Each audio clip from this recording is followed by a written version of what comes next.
Գիշերը թափվում էր քաղաքի վրա, իր սև թիկնոցը փխելով շենքերի, փողոցների ու մարդկանց հոգիների վրա։ Մեքենաների ձայնը շուկի նման հոսում էր ասֆալտի վրայով, հարբած ծիծաղներ էին մարումոդում, ինչպես պատռված հիշողություններ։ Իսկ երբեմն, երբ քաղաքի սիրտը մի պահ դադարում էր բաբախել, ոստիկանության հազվագյուտ ազդանշանը պատռում էր լղությունը, ինչպես ճիչ խավարի մեջ։ Բայց այս ամենի տակ քաղաքը ուներ մի այլ երես։ Մութ մի աշխարհ, որտեղ օրինավորության շղարշի տակ ապրել էին ստվերները, հանցագործներն ու նրանց հետևող որսորդները։ Եվ այդ որսորդներից մեկը Հոզազուրաբյանն էր, բայց ոչ պատահական։ Նա մաս էր այդ խավարի, նա զգում էր դա մաշկի տակ, արյան մեջ, հոգու ամեն անկյունում։ Հոզան երբեք չէր երազել այս կյանքի մասին։ Մանուկ տարիքում նա իր փոքրիկ մատներով նկարում էր արևներ ու ծիածաններ, պատկերացնում էր, թե ինչպես են մարդիկ կանգնում թանգարաններում իր կտավների առաջ հիացած։ Բայց հետո մի պահ, մի ցավալի սառը օր, որ օրը փոխեց ամեն ինչ։ Նրա ընկերը անհետացավ։ Անհետացավ այնպես, կարծես մառախուղի մեջ էր քայլել ու կորել առանց հետք թողնելու։ Ոչ մի goodbye, ոչ մի պատրված նամակ, ոչ մի վերջին հայացք։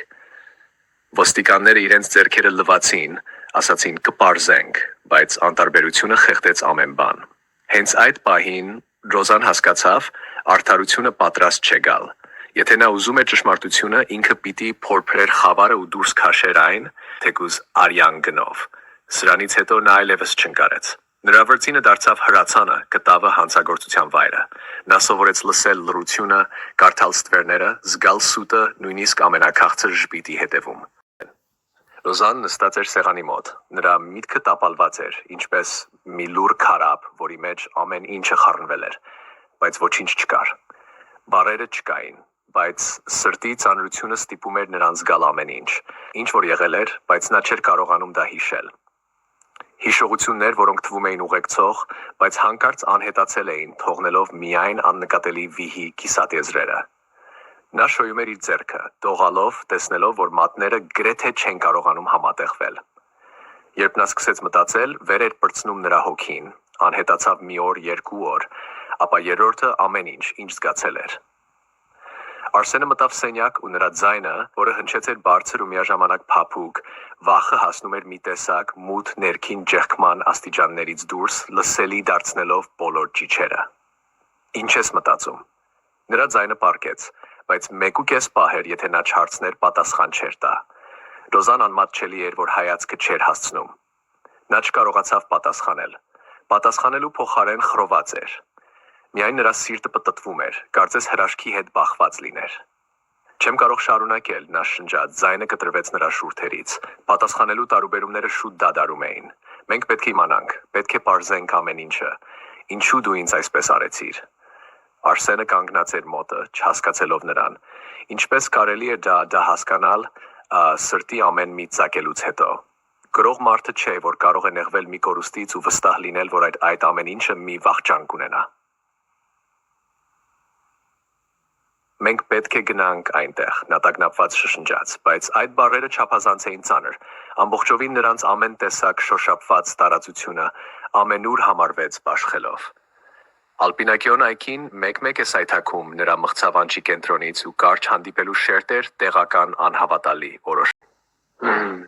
Այն վայրերից էր, որտեղ գիշերը դառնում էր ապաստան բոլոր կորած հոգիների համար։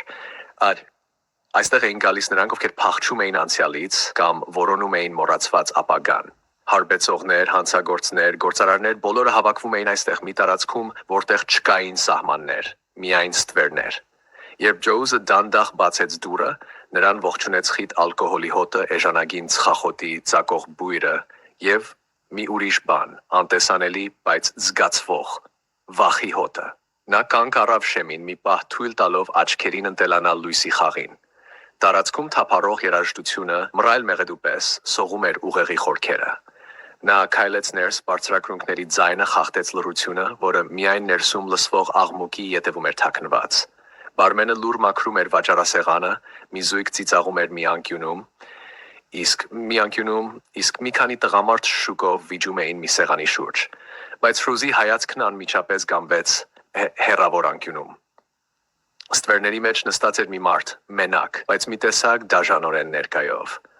Սևտիկնոցը ծածկել էր նրա ողջ մարմինը, բայց մազերի խավար փայլը, ինչպես գիշերվա անդորը, արտացոլվում էր մոմի լույսի տակ։ Նա չշարժվեց, միայն նայում էր ուղիղ հոզի աչքերին, ու այդ հայացքը, սառն ու խորը, սրտի մեջ պայթող հրաբուխ էր։ Նա չէր նայում պարզապես, նա կարդում էր, ներխուժում էր ներս հիշողությունների խորքը։ Գյուտյան։ Այդ անունը սահեց Դոուզի մտքի միջով, ինչպես դանակը մետաքսի վրայով։ Նա դեռ չէր խոսել, բայց Օուզ արդեն զգաց իր մարմինը արձագանքեց, սիրտը սկսեց արագ բաբախել, ինչպես որսված թռչնի սրտի տրոփյունը։ Նա խորը շունչ քաշեց, ոչ մի քայլ հետ, ոչ մի երկմտանք, մոտեցավ, դանդաղ, զգուշությամբ, բայց կայուն։ Կարող եմ, ձայնը փափուկ էր, բայց ներսում հուզմունքը վերածվել էր մրրկի։ Նստել, Յուցյանը ժպտաց։ Նա ժպտում էր այնպես, ինչպես գիշերը, երբ այն գիտի, որ լույսը ուշանալու է։ Նա ձեռքով հրավիրեց նրան նստել։ Ես քեզ սպասում էի, դու եկել ես ճշմարտությունը բացահայտելու, բայց արդյոք պատրաստ ես այն լսել։ Բայց հենց որ նա լսեց նրա ձայնը, ցավը հին, խորը, մոռացված պայթեց նրա կրծքում։ Դա սոսկ զգացողություն չէր։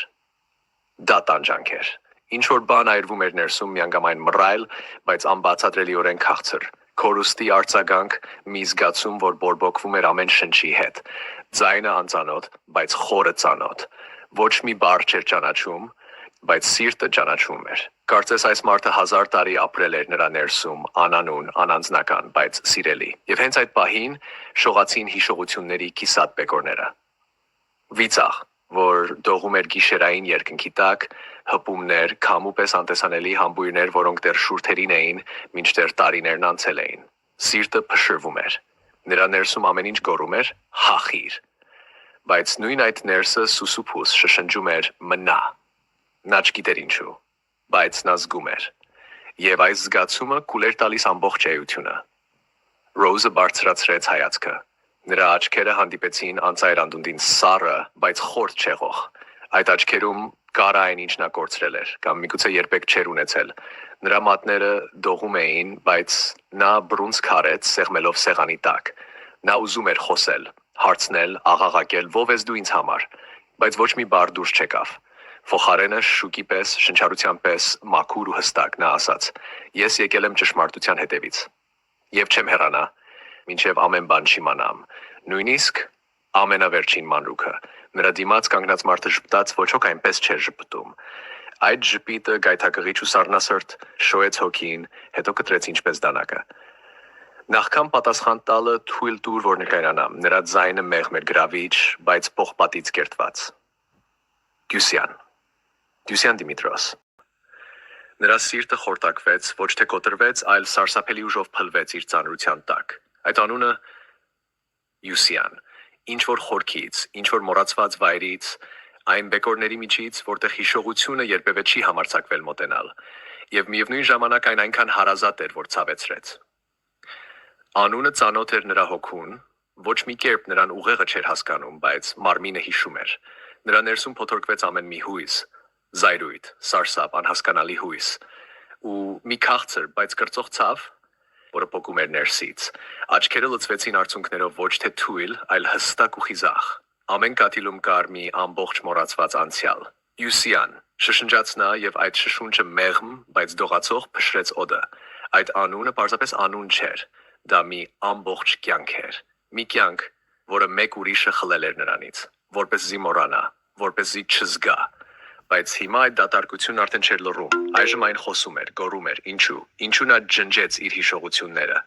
ինչու նա խլեց պատմությունը, որն իրականում նրա սրտի ամենաթանկ մասն էր։ Նա չէր կարող հեռանալ, նա չէր էլ ուզում։ Ամեն ինչից հետո ոչ, հիմա ոչինչ նույնը չէր։ Նա կրկնեց իր խոսքերը, այս անգամ թրթրացող, բայց համառ ձայնով։ Ես նորից կասեմ, ես եկել եմ ճշմարտության հետևից, եւ չեմ հեռանա, մինչև չիմանամ ամենը, նույնիսկ ամենափոքրը։ Ու երբ նա արտաբերում էր այդ բառերը, դրանք արդեն երթում էին, եւ ոչինչ չէր կարող կանգնեցնել նրան, ոչ Հյուսյանի սառը հայացքը, ոչ իր ներսի փոթորիկը։